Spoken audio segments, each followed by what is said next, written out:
I'm out here going for a run in Cleveland, downtown Cleveland, thinking about all the great things happening right now and reflecting about when I was in high school. My dream was to be a professional baseball player. I'm standing outside of Cleveland's Progressive Field right now, enjoying the view, but I think about how I dreamed to be a professional baseball player. I ended up being able to walk on in baseball to play at Bowling Green State University. It was a dream that I had to play Division I ball. That was going to be my step progression.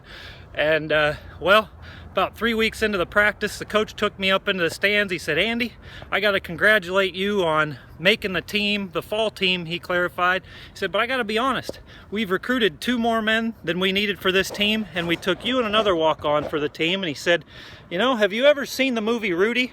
And I looked at him, I can remember this as if it was yesterday. I looked at him and I said, "Yeah, you know, I have seen that movie." And he said, "Well, I gotta be honest, that's about your situation right now." And so he kind of put things into perspective.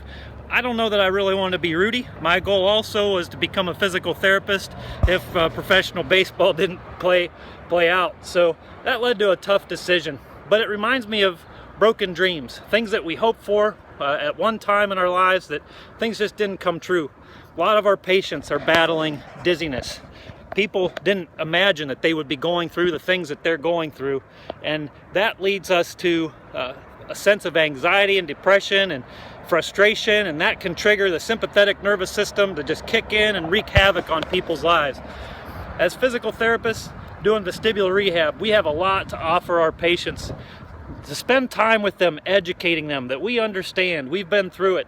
Education is so key if you want to have a good vestibular program. Kind of spending some time relating with them, and the goal is to stimulate the parasympathetic nervous system to try to decrease some of the sympathetic symptoms that are happening. And we can do that. Education actually stimulates the parasympathetic nervous system, giving a new perspective on life, a new view. It can help us calm down and relax. So just some tips to help your patients through education, to give them hope when you realize they're coming from the perspective that their dreams, the things that they hope for, things that they never dreamt that they'd have to put up with, now they're having to face.